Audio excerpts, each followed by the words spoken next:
Welcome back to Monterey's Marketing. We're going to try and keep this video under 10 minutes. There's a lot of information going into this one. It's more detailed. I'm developing this so that my team understands what to do moving forward, kind of get a good idea of every time we get a new client, we're going to sit down, we're going to walk through this and set up a branding guide so that we can ensure consistency across all, pieces of content.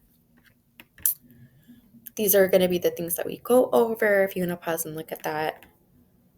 This is our team. So we have Josie, we have me, we have Kylan.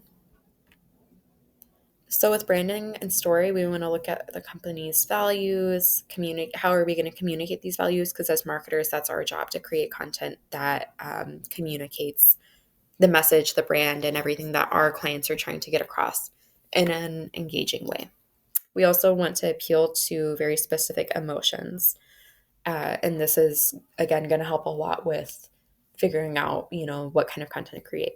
So if we're working for a coffee shop that has, they recycle, their values are, the things on the left, we're going to focus on the about page or about us page, clearly stating that they care about the ecosystem, that they care about the environment, maybe put up some pictures of them, recycling or doing something that is actively helping the environment. Packaging, we're going to use, reusable cups, stuff like that. And we're going to add little labels saying, hey, this cardboard came from here, or this plastic came from the last water bottle you used. Sometimes it's fun to give them little stories. Social media, we're going to share the farmers that you guys buy beans from, the local places that you source from. And then, there's other things that you can do if you want to pause and go through the screen. These are just examples of how we're going to brand their story. So we're going to sit down, we're going to look at their values, we're going to see what emotions those values can appeal to and what the company, do you always want to be more of a community sensed company, or do you want to be more of something that other people look up to? Inspiration boards, we're going to sit down and put down pictures of target audiences. So this could be different for everyone. For ABA therapy, you might be putting up pictures of the parents, concerned parents, versus a salon. You never know. You're going to have men, women, kids, adults. Pretty much anyone goes to a salon. But for specific services, you might have to make very specific inspiration boards to figure out how to market that specific service. Also, evaluate competitor brand analysis. Or conduct a competitor brand analysis. We're going to look at their colors, their logo style, overall aesthetic. What are things we do and don't like? How can we stand out different? A lot of social media like LinkedIn, Facebook, a lot of these other platforms, Twitter and stuff like that, are blue. So Instagram, is kind of a rainbow, like purple pink. It stands out a little bit more because it's slightly different. Or Snapchat is bright yellow. Again, something that's different, but that can help a lot. Branding vision board is something that we, kind of talked about, but we are just going to throw everything that we can think of, colors, things that inspire us, things that you want to be perceived or associated, or perceived as or associated with. So branding personality keywords. Hacienda Calavera is a restaurant here that has like a little birthday menu, and they say happy, happy birthday. When people post that, everyone knows where they're at. You don't have to post anything else. Everyone's going to know what restaurant you're at in Chicago. So these are going to be like keywords that we're going to list and put down. And, what do we want to, short phrases, slogans, stuff like that.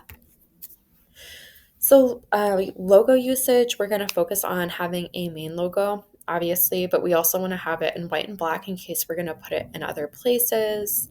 Um, we're going to look at, creating our own stamps with this logo, horizontals, different things like that, so that we can have modifications and different versions of it in case we need it in the future. Secondary logo marks. Also going back, either logo, we're going to set up some guidelines so that our graphic designer can play with it a little bit and give us what he's done and what he can, tell us. And then we'll correct him and tell him what to edit and what to fix. And then we'll keep going back and forth until we have what we want. We'll also sit down and say, hey, these are the primary colors. We'll give him the hex color codes for that. So don't use anything outside of this period at all. Size spacing.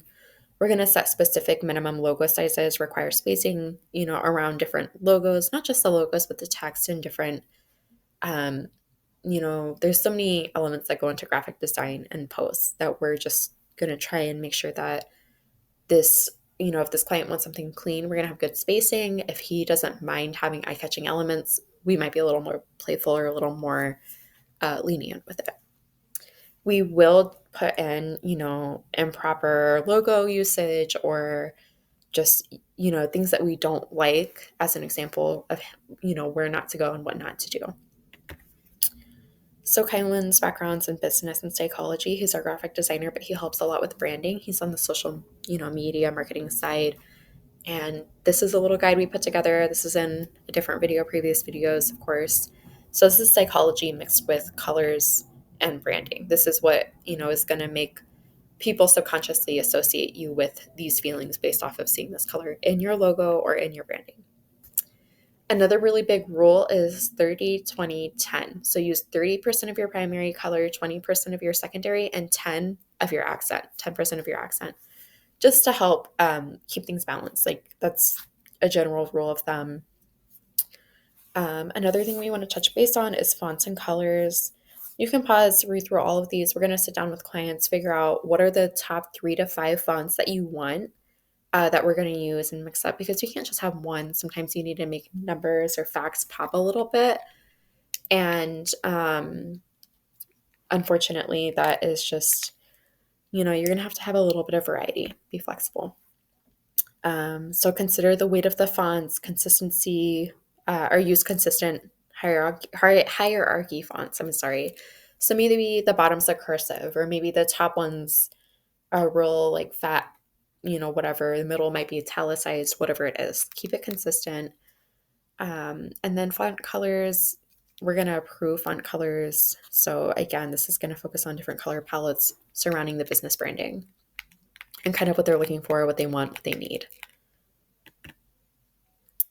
I am going to keep this video under 10 minutes, so I'm going to stop here and then I will do the rest of the video and upload it.